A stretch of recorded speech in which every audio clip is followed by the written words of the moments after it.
Hola, ¿cómo están? En esta ocasión vamos a hablar específicamente de un tema muy apasionante, corto pero apasionante. ¿Cómo contar una buena historia? ¿Cómo contar una buena historia? Básicamente vamos a tomar, para hacerlo mucho más sencillo, vamos a tomar cuatro puntos exclusivamente. 4 puntos. ¿Qué tenemos que hacer para contar una buena historia?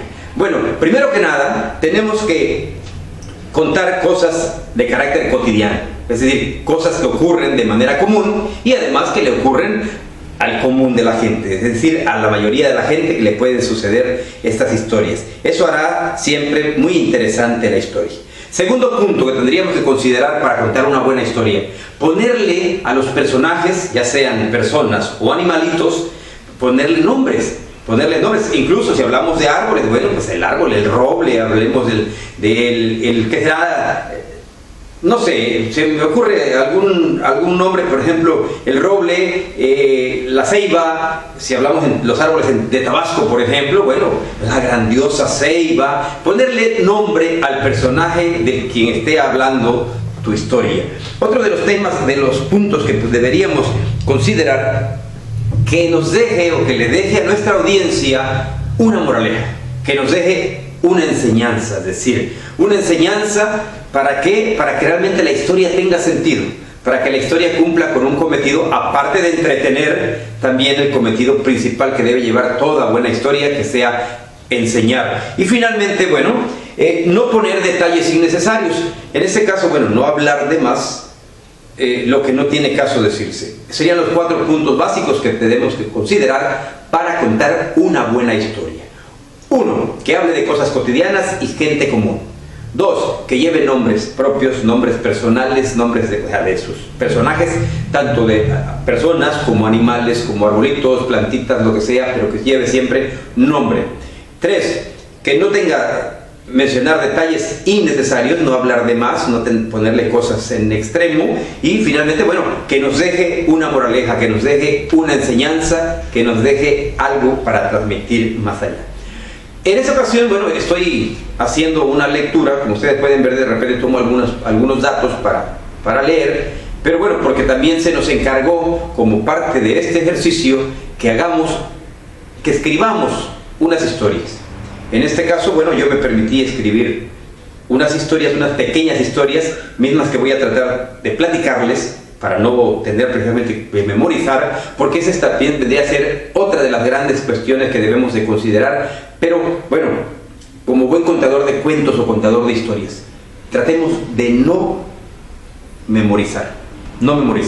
Entonces, ahorita me estoy probando, no voy a cortar el video, como bien nos decía Francisco, no corten los videos, no editen, o sea, ¿para qué? Para que sepan realmente lo que están haciendo, cómo están avanzando, podamos calificar y podamos incluso sugerirles algún mejoramiento dentro de su formación como oradores, como conferencistas. Entonces, bueno, en este caso, en esta ocasión, voy a tratar de no pegarme a ningún libreto, ni mucho menos, y además tampoco editar el video para que esto salga con los errores propios que esté yo cometiendo, pero que me van a ayudar, me van a servir para corregir mi hacer en trabajos próximos.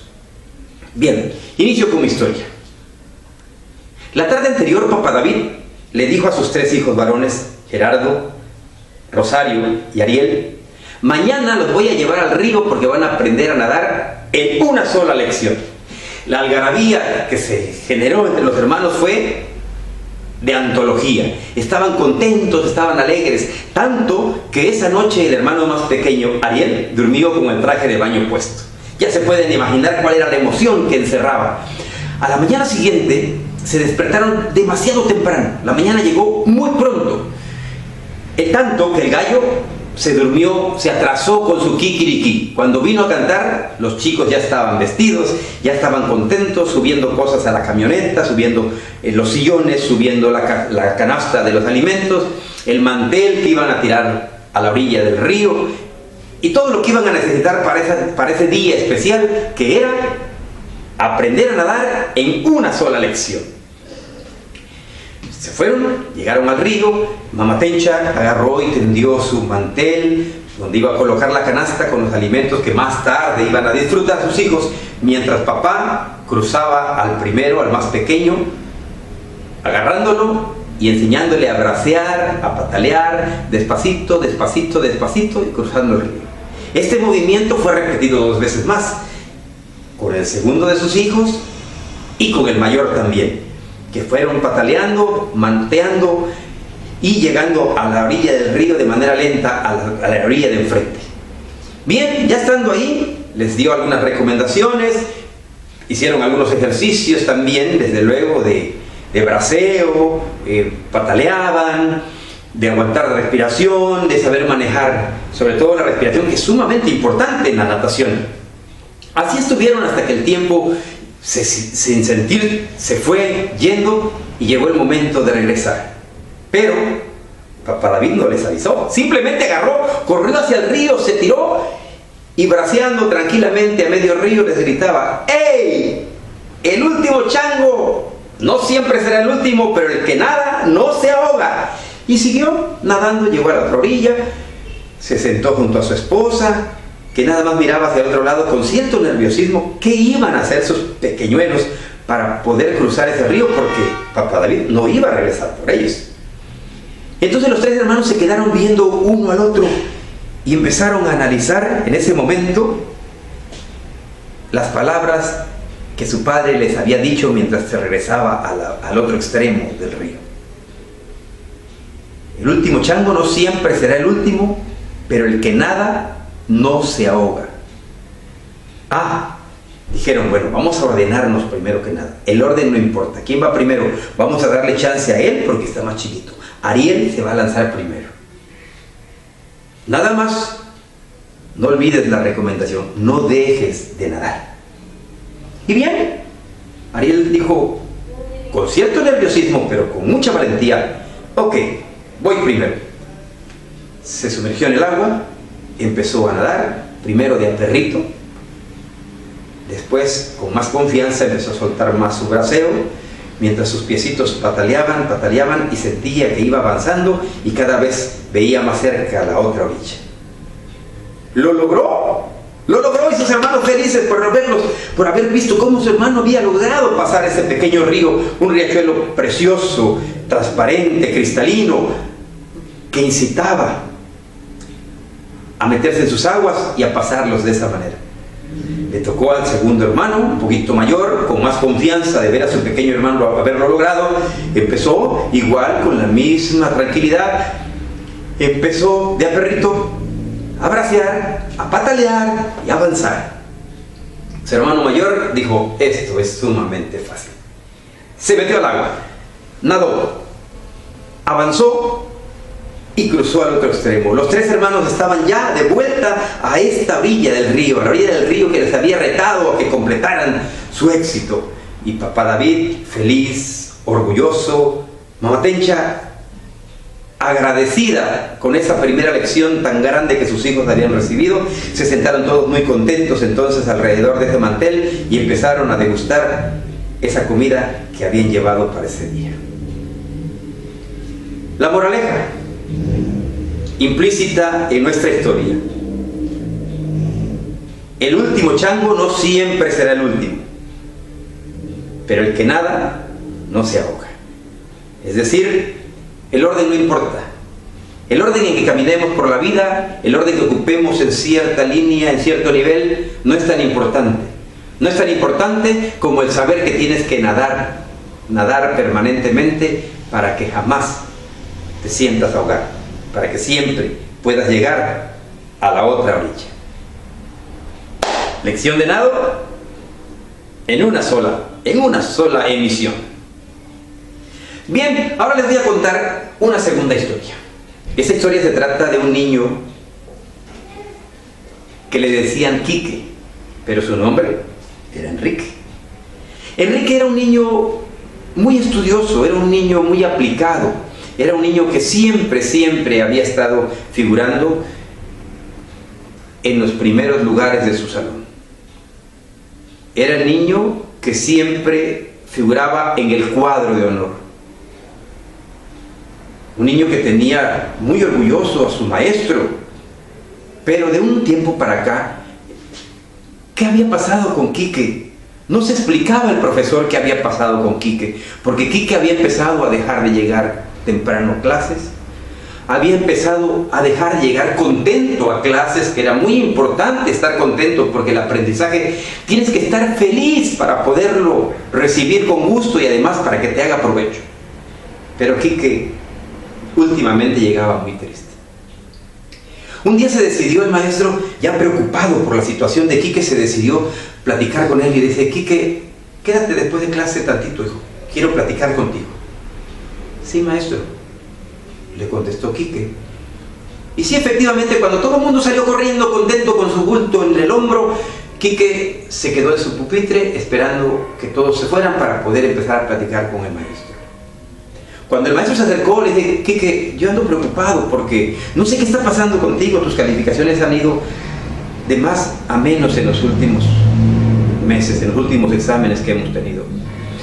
Tu rostro ya no es el mismo, tu emoción para el aprendizaje ya no es el mismo.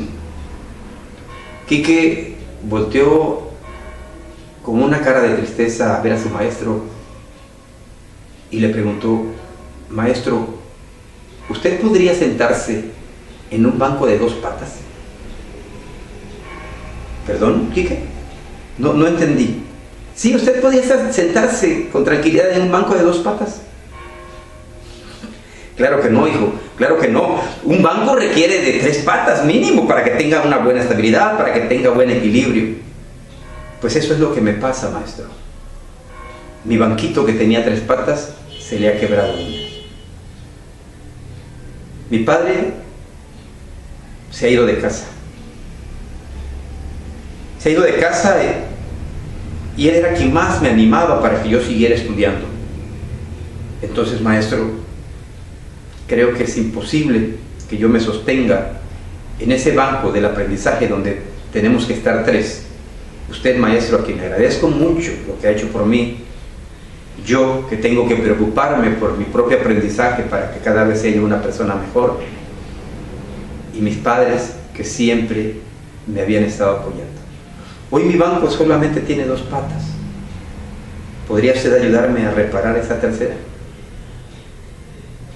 El maestro, muy triste, le dice: claro que trataré de ayudarte. No te garantizo absolutamente nada, pero vamos a hacer todo el esfuerzo, Quique, porque esa tercera pata que le está haciendo falta ahorita a tu banco quede como nueva otra vez. Vamos, te acompañaré a casa. Fueron a casa. Obvio, el señor ya no estaba. Platicó con la mamá de Quique para saber si sabía doña Juanita dónde estaba su esposo, don Enrique. Platicaron, ella dio los datos y el maestro se fue a buscar a don Enrique y platicó con él.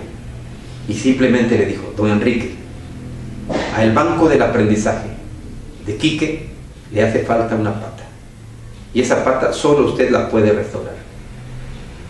Yo le voy a pedir que reflexione respecto a lo que necesita usted hacer para que su hijo vuelva a ser el estudiante maravilloso y que lo tenía orgulloso usted, para que la vida continúe y él pueda ser un hombre de bien. Don Enrique se quedó pensando desde luego esta noche en la propuesta que le hacía el profesor, y su corazón de padre, como siempre, se antepuso a todos sus problemas y a todo lo demás, y al día siguiente amaneció en la escuela.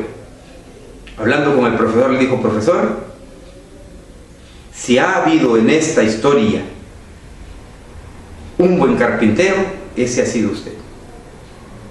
Ya está lista la tercera pata del banquito de mi hijo para que él siga aprendiendo. Entonces, amigos, los bancos del aprendizaje tienen mínimo 3 patas: maestro, estudiante y padres. Papás, preocúpense por ser una pata fuerte para el banco de sus hijos. Maestros, den todo lo mejor que tengan para que ese banco de sus alumnos esté siempre firme. Y tú, estudiante, tú procura que la pata que te toca a ti mantener siempre esté en su lugar. Muchas gracias. Bien, vamos con la última historia. Espero que estas 2 les hayan gustado, les hayan parecido historias interesantes, buenas historias, porque para eso me estoy preparando. Entonces, espero que así sea. Bueno, en esta mi tercera historia, les voy a contar la historia de Mariquita. Mariquita era una viejecita, una señora de 86 años de edad. 86 años, ya se pueden imaginar, toda una vida, toda una vida. Sin embargo, era una mujer muy luchadora, una mujer que vivía agradecida de la vida, a pesar de que tenía sus problemas, de que tuvo sus problemas, y que como toda mujer mexicana sobre todo, tuvieron una infancia quizá feliz, una adolescencia un poco tormentosa, y una edad madura, ya bastante más difícil de llevar, porque desgraciadamente en nuestra cultura mexicana todavía hay mucho por hacer para darle una mejor vida a nuestros adultos mayores. Bien nos dicen por ahí que una madre puede alimentar y ver por 10 hijos, pero que muchas veces 10 hijos no pueden ver por una sola madre. El caso es que la historia de Mariquita es una historia un poquito difícil. Mariquita tuvo 3 hijos. Su esposo, don Pedrito, falleció cuando todavía los muchachos apenas estaban creciendo. Con muchísimo sacrificio, con mucha lucha, lograron avanzar. Mariquita se queda viuda, sin embargo decidió que sus 3 hijos, Andrés, el mayor, Estela y Jorgito, el más pequeño, tenían que hacer algo más con su vida de lo que ella misma había hecho. Y bueno, y desde luego cuando fallece su esposo, Pedrito, ella dice, yo sigo adelante y yo puedo sola para llevarlos a los 3. Así pues, Andrés estudió, llegó a ser un buen ingeniero, un hombre muy trabajador, muy aplicado en lo que hacía y siempre avanzando. La muchacha, Estela, decidió estudiar medicina porque también era una mujer bastante noble. Y entonces se metió a la escuela de medicina y sí, ustedes saben lo que es difícil de llevar una carrera como la carrera de medicina. Y más en México y en las escuelas públicas es una carrera sumamente cara, a pesar de que, bueno, las colegiaturas quizás no lo sean tanto. Pero bueno, Mariquita decía, mi hija va a ser una gran doctora. Y así como Andresito, que logró ser ingeniero, yo también por ella lo voy a hacer. Voy a sacar adelante a mi Estelita porque se lo merece. Y mientras tanto, Jorgito, como era el más pequeño, el más cuidado, el más consentido, empezaba a dejar de ir a la escuela. Mariquita, en el sueño de hacer crecer también a Estela, descuidaba el aspecto de la responsabilidad en Jorgito. Jorgito simplemente, ay, hoy no tengo ganas, mamita. Y siempre cariñoso, sonriente, muy guapito, además muy bien parecido, se ganaba el corazón de Mariquita. Y Mariquita decía, ay, no te preocupes, hijo. Ya mañana vas y ya hablaré con la maestra para que te dé chance de faltar de vez en cuando. Al fin y al cabo que no lo haces todos los días. Ahí Mariquita estaba empezando a fallar. Así pasó el tiempo, Estelita llegó a ser una muy buena doctora, terminó, pero Jorgito había truncado su vida por falta de responsabilidad. Hasta que un mal día le vinieron a avisar a Mariquita que en el Ministerio Público le estaban esperando. Entonces Mariquita, toda preocupada, dice, no le pasó nada a mi niño, no me lo han lastimado. No, señora, él está bien, él está bien. Fue hacia el Ministerio Público, llegó, lo recibió una licenciada, que era la titular del Ministerio Público, y le dice, señora, ¿usted es la mamá de este muchacho? Sí, yo soy su mamá. ¿Qué estudia? No, pues no estudia, es que ha tenido problemas de salud y pues he tenido que estarlo cuidando. Inventaba también Mariquita su historia para no tener que decir la verdad. Lo he consentido demasiado que hoy tengo que responder por él aquí ante la autoridad. La licenciada del Ministerio Público le dijo, ¿sabe qué, señora? Usted ha fallado al momento de criar a este muchacho. Mariquita sabía que la licenciada tenía razón, pero su corazón de madre no se podía dar el lujo de aceptar esa terrible verdad. Y simplemente atinó a decir, ¿tienes hijos? Dice, no, estoy todavía muy joven, no me he casado, tengo novio, pero no me he casado. Eso dijo la licenciada del Ministerio Público. Y le dije, por eso dices, porque no sabes lo que es ser madre. El corazón de una madre es como un árbol frondoso, como un frutal enorme que a todos brinda sus frutos, aún al más indigno de sus hijos. ¿Tendría razón Mariquita? Eso no lo sabremos. Pero sí, sus frases encerraban una gran verdad. El corazón de una madre es como un árbol frondoso, enorme, un frutal que brinda sus frutos aún al más indigno de sus hijos. Pero, hijos, no abusen nunca del corazón de una madre. Preocúpense por ustedes mismos, desarróllense, porque siempre va a ser importante, porque cuando esa madre ya no esté, ya no habrá ese árbol y tendrás que enfrentarte tú solo a la vida. A todos los hijos del mundo, prepárense para ser padres, prepárense para brindarse a los demás, pero sobre todo prepárense para darse a sí mismos una mejor forma de vivir. Y bueno, pues aquí están las 3 historias que he querido contarles en esta ocasión para este trabajo en especial. Espero ir puliendo desde luego en el ejercitarme para que podamos seguir contando más y mejores historias. Muchas gracias.